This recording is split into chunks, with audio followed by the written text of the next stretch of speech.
మరి కేసీఆర్ కుటుంబాన్ని దోషిగా నిలబెట్టాలని చెప్పేసి మావోయిస్టు పార్టీ అధికార ప్రతినిధి నిన్న ఒక ప్రకటన విడుదల చేసిండు. కేసీఆర్ కుటుంబం అవినీతిపై వెంటనే విచారణ కమిటీని ఏర్పాటు చేయాలని మావోయిస్టు పార్టీ డిమాండ్ చేసింది. ఈ మేరకు పార్టీ రాష్ట్ర అధికార ప్రతినిధి జగన్ ఒక ప్రకటన విడుదల చేశారు.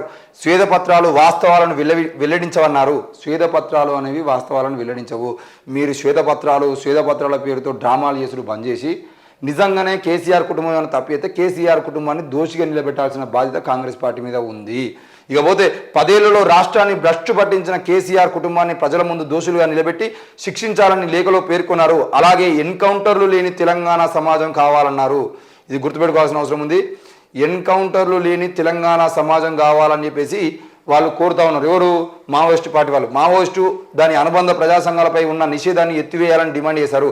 ఈరోజు ఇదే కాంగ్రెస్ పార్టీలో చేరినటువంటి ఉస్మానియా యూనివర్సిటీ కోట శ్రీనివాస్ లాంటి ఉద్యమ నాయకుల మీద కూడా ఈరోజు ఎన్ఐఏ కేసులు ఉన్నాయి. మరి ఎన్ఐఏ కేసులు ఎందుకు పెట్టింది అని అంటే వాళ్ళు తెలంగాణ ప్రభుత్వానికి వ్యతిరేకంగా మాట్లాడుతున్నారు కాబట్టి, తెలంగాణ ప్రభుత్వం చేస్తున్నటువంటి అరాచకాలను ప్రజల ముందు తీసుకుపోతున్నారు కాబట్టి ఈరోజు ఉస్మాన్ యూనివర్సిటీలో పనిచేస్తున్న ప్రొఫెసర్ కాశీం మీద కానివ్వండి, హరగోపాల్ మీద కానివ్వండి, లేదు అనంటే కోట శ్రీనివాస్ లాంటి విద్యార్థి నాయకుల మీద కానివ్వండి, డిఎస్సి విద్యార్థి నాయకుల మీద కానీ, టీవీవీ విద్యార్థి నాయకుల మీద కానివ్వండి, ఎంతోమంది మీద, ఒక్కరు కాదు ఇద్దరు కాదు, దాదాపు విద్యార్థి సంఘాల నాయకులను మొదలుకుంటే ప్రజా సంఘాల నాయకుల వరకు ఆ రోజు తెలంగాణ ఉద్యమం కోసం తెలంగాణలో ముందుండి పోరాటం చేసినటువంటి ఎంతో మంది మీద ఈరోజు తెలంగాణలో ఎన్ఐఏ కేసులు పెట్టడం జరిగింది. మరి ఇదే విషయం మీద రేవంత్ రెడ్డి, ఈరోజు ముఖ్యమంత్రిగా ఉన్నటువంటి రేవంత్ రెడ్డి కూడా కేసీఆర్ ప్రభుత్వం చేస్తున్నటువంటి అరాచకాల మీద, కేసీఆర్ ప్రభుత్వము మాట్లాడితే కేసులు పెట్టడము, ఇంట్లోకి వెళ్ళి బయటకు వస్తే పోలీసులతో అరెస్ట్ చేయించడానికి సంబంధించిన విషయంలో రేవంత్ రెడ్డి ముఖ్యమంత్రి కాకముందు కేసీఆర్ ప్రభుత్వం మీద నిప్పులు పోస్తూ ఆ రోజు మాట్లాడినటువంటి మాటలు కూడా మనం చూద్దాం. ఆయన ఏమన్నాడు? అసలు అన్నలుంటే బాగుండు అన్నాడు. ఈ తెలంగాణలో నక్సలైట్ ఉంటే బాగుండు అని చెప్పేసి మాట్లాడిన మాటలు ఉన్నాయి.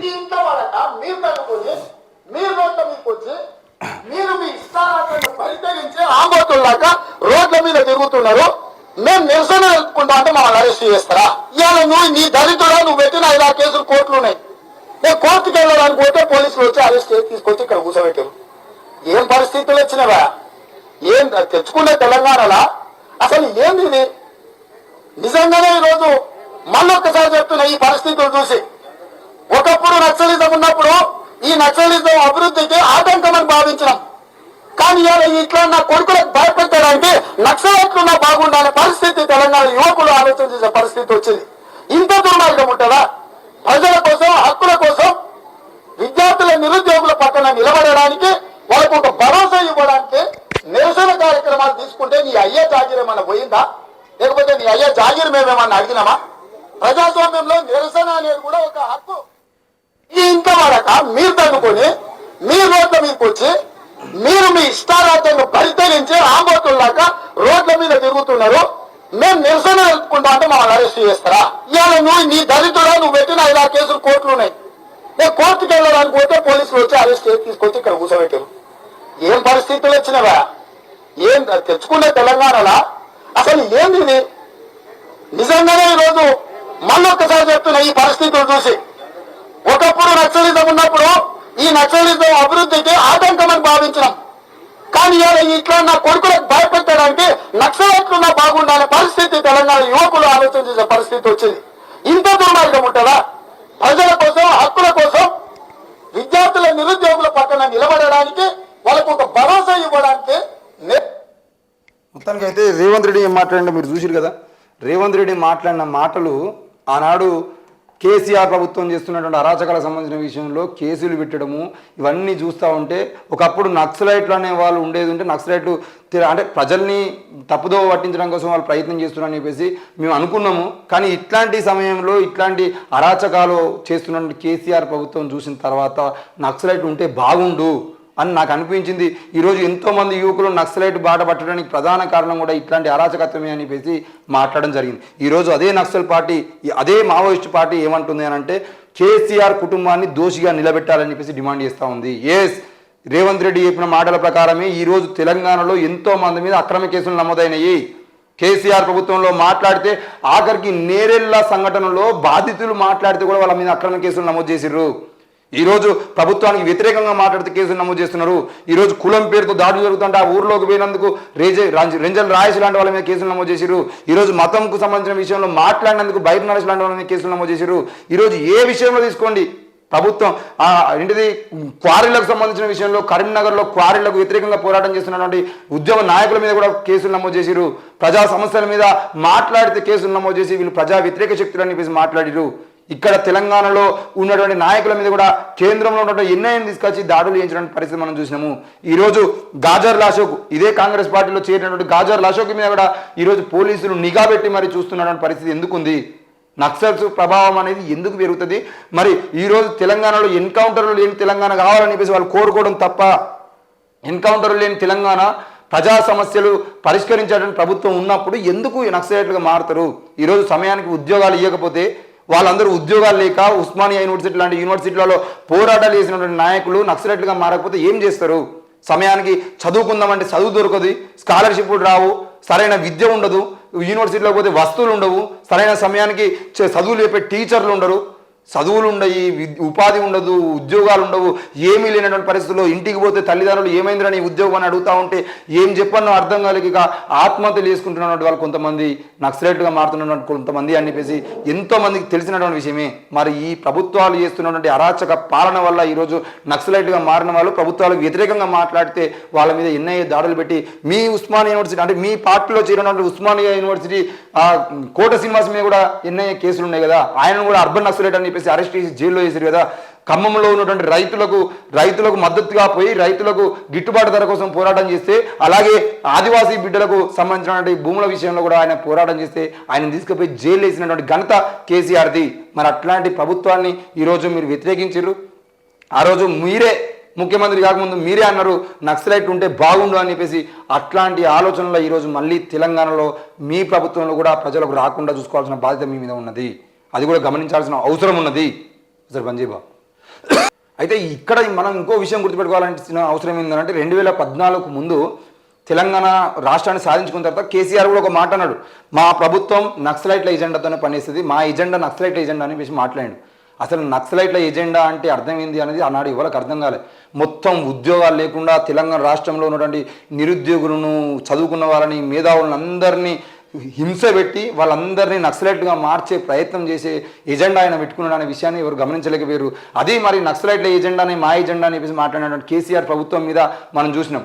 మరి అదే కేసీఆర్ ప్రభుత్వం లాగా ఈరోజు రేవంత్ రెడ్డి కూడా మళ్ళీ వాళ్ళ మీద చర్యలు తీసుకోకుండా కాళేశ్వరం ప్రాజెక్టు 1,00,000 కోట్లు వెనక్కి తీసుకురాకుండా, లేదు అంటే మిషన్ భగీరథ, మిషన్ కాకతీయ లాంటి పథకాలు మొత్తానికైతే 7.5 లక్షల కోట్ల రూపాయలు అప్పు చేసినటువంటి కేసీఆర్ ప్రభుత్వం మీద ఎలాంటి చర్యలు తీసుకోకుండా వీళ్ళు తప్పకుండా ముందుకు పోతే మళ్ళీ వీళ్ళు కూడా అదే పాలన కొనసాగిస్తే రేపటి రోజున మళ్ళీ కవిత అదే మాట్లాడుతుంది, కేటీఆర్ మాట్లాడతారు, హరీష్ రావు మాట్లాడతారు, అవసరమైతే బీజేపీ బండి సంజయ్, ఈటల రాజేందర్ కూడా అదే మాట్లాడతారు. నక్సలైట్ ఎజెండా, నక్సలైట్ ఉన్నా బాగుండు అని చెప్పేసి మీ ప్రభుత్వంలో కూడా మీరు మాట్లాడిన మాటలే వేరే వాళ్ళు మాట్లాడుతున్నటువంటి పరిస్థితి వస్తే మాత్రం మీ పాలన ప్రజాపాలన కాదు, అది కూడా మళ్ళా రెడ్ల పాలన లేదంటే ప్రజా వ్యతిరేక పాలన అయితే అనే విషయాన్ని కూడా రేవంత్ రెడ్డి గుర్తుపెట్టుకుంటే బాగుంటుంది. ఇకపోతే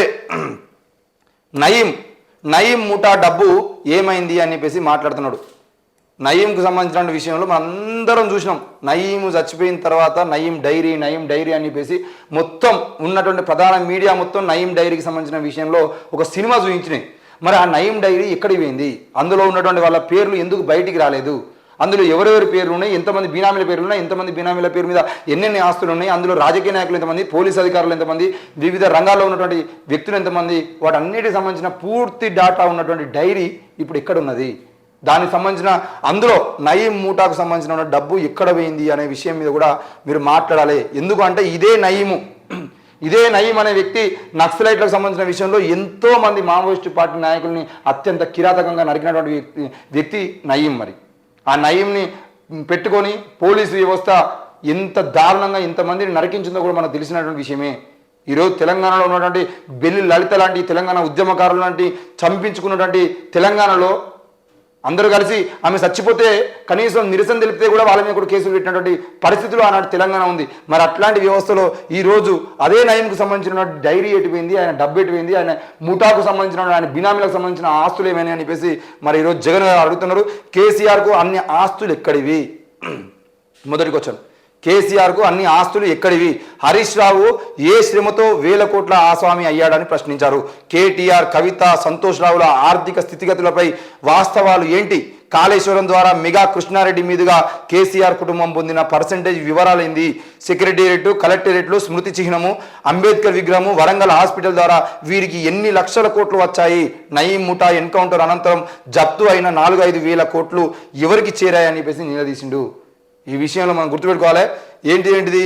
కాళేశ్వరం ప్రాజెక్టులో మెగా కృష్ణారెడ్డి మీదుగా కేసీఆర్ కుటుంబం పొందిన పర్సంటేజ్ ఎంత? ఒకటి. రెండవది, సెక్రటేరియట్ కట్టడం ద్వారా పొందిన లాభం ఎంత? కలెక్టరేట్ల బిల్డింగ్లు కట్టడం ద్వారా పొందిన లాభం ఎంత? స్మృతి చిహ్నం పేరుతో కట్టినటువంటి దాని ద్వారా ఏంటిది? మనకు అక్కడ సెక్రటేరియట్ ముందు కట్టిన స్మృతి చిహ్నం ఉంది కదా, అమరవీరుల స్మృతి చిహ్నం, అది దాని కట్టడం ద్వారా లాభం ఎంత? అలాగే అంబేద్కర్ 125 అడుగుల విగ్రహం పెట్టి అంబేద్కర్ విగ్రహం పెడితే చిన్న దందా ఎంత? వరంగల్ హాస్పిటల్, వరంగల్లో ఉన్నటువంటి వరంగల్ జైలు మొత్తాన్ని కూలగొట్టి అక్కడ హాస్పిటల్ కడతామని చెప్పేసి హాస్పిటల్ కట్టేటువంటి దందా పేరుతో, హాస్పిటల్ నిర్మాణం పేరుతో చేసిన దందా ఎంత అని చెప్పేసి ఈ పూర్తి విషయాల మీద వరంగల్ హాస్పిటల్ ద్వారా వీరికి ఎన్ని లక్షల కోట్లు వచ్చాయి? మొత్తానికైతే చివరిగా నయీం ముఠా ఎన్కౌంటర్ అనంతరం జప్తు అయిన 4-5 వేల కోట్లు, ఈ 4-5 వేల కోట్లు ఎవరికి చేరినాయి అని చెప్పేసి ఈరోజు మావోయిస్టు అధికార ప్రతినిధి జగన్ బహిరంగ లేఖ రాయడం జరిగింది. ఈ విషయం మీద రేవంత్ రెడ్డి మంత్రివర్గము, లేదంటే కొత్తగా వచ్చినటువంటి డీజీపీ, లేదంటే కొత్తగా వచ్చినటువంటి 3 కమిషనర్లు, ఎవరో ఒకరు హైదరాబాద్లో ఉన్నటువంటి సిపిలు కానీ ఎవరో ఒకరు కానీ ఈయన లేఖకు సమాధానం చెప్పేటువంటి పరిస్థితి ఉందా? మరి మీరు కూడా కేసీఆర్ లాగా తప్పించుకునే ప్రయత్నం చేస్తారా? ఏది ఏమైనా తెలంగాణ ప్రజల సొమ్ముని అత్యంత దారుణంగా దోచుకున్నటువంటి కేసీఆర్ కుటుంబానికి సంబంధించిన విషయంలో రేవంత్ రెడ్డి ఈ ప్రశ్నలన్నింటికి సమాధానం చెప్పేటువంటి ప్రయత్నం చేస్తాడా అనే విషయాన్ని కూడా మనం గమనించాల్సిన అవసరం ఉంది.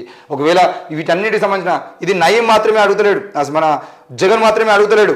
కాళేశ్వరం సంబంధించిన విషయంలో కానీ, లేదంటే సెక్రటేరియట్ సంబంధించిన విషయంలో కానీ, కలెక్టరేట్లకు సంబంధించిన విషయంలో కానీ, స్మృతి చిహ్నం సంబంధించిన విషయంలో కానీ, అంబేద్కర్ విగ్రహానికి సంబంధించిన విషయము, వరంగల్ హాస్పిటల్ సంబంధించిన విషయము, ఈ ఎన్కౌంటర్ తర్వాత 4-5 వేల కోట్లకు సంబంధించిన విషయంలో ప్రజలందరూ అడుగుతున్నటువంటి ప్రశ్న ఇది. ఎన్ని వేల కోట్ల రూపాయలు కేసీఆర్ కుటుంబానికి చేరినాయి? మెగా కృష్ణారెడ్డి పేరుతోని వీళ్ళు దోచుకున్న దోపిడీ ఎంత? ఈరోజు హరీష్ రావు, సంతోష్ రావు, కేటీఆర్, కవితలకు అన్ని కోట్ల ఆస్తులు ఎక్కడ నుండి వచ్చినాయి? వాళ్ళ ఆర్థిక స్థితిగతుల మీద శ్వేతపత్రం విడుదల చేసేటువంటి అవకాశం ఉందా అని చెప్పేసి తెలంగాణ ప్రజలు అడుగుతున్నారు, మేము అడుగుతున్నాం. తప్పకుండా ఇక్కడ ఉన్నటువంటి మావోయిస్టు అధికార ప్రతినిధి జగన్ అడుగుతున్నటువంటి ప్రశ్నలకి రేవంత్ రెడ్డి ప్రభుత్వం సమాధానం చెప్పాల్సిన అవసరం ఉంది. మరి మీరు కూడా చెప్పినటువంటి మాటని మేము మళ్ళీ గుర్తు చేస్తున్నాం.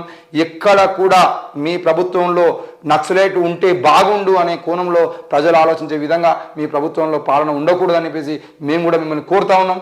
తప్పకుండా అలాంటి పాలన లేకుండా చూసుకుంటారు. ఎందుకనంటే ఈరోజు సీతక్క లాంటి నాయకురాలు గెలిస్తే ఆ సీతక్కకి హోమ్ మినిస్టర్ ఇస్తా అంటే అడ్డుకున్నటువంటి ప్రయత్నం మీ నాయకులు చేసిరు. ఎందుకు? మా నక్సలైట్గా ఉన్నటువంటి మహిళ ఈరోజు హోంమంత్రిగా మారింది అనే చరిత్ర ఆమె లిఖించేది కదా, మరి ఎందుకు ఆమె హోమ్ మినిస్టర్ చేయకుండా అడ్డుకున్నారు? ఆ విషయాన్ని కూడా మీరు చెప్పాల్సిన అవసరం ఉంటుంది. మరి అట్లాంటి నాయకులు ఎంతోమందిని గెలిపించుకున్న ఘనత మీకు ఉన్నది. మరి సీతక్క లాంటి నాయకులు మీ దగ్గర ఉన్నారు కాబట్టి తప్పకుండా మావోయిస్టు పార్టీ పెట్టినటువంటి అంశాలు ఏవైతే వాటి అన్నిటి మీద ప్రజలకు సమాధానం చెప్పేటువంటి బాధ్యత మీరు తీసుకోవాలని కోరుకుంటున్నాం. Thank you.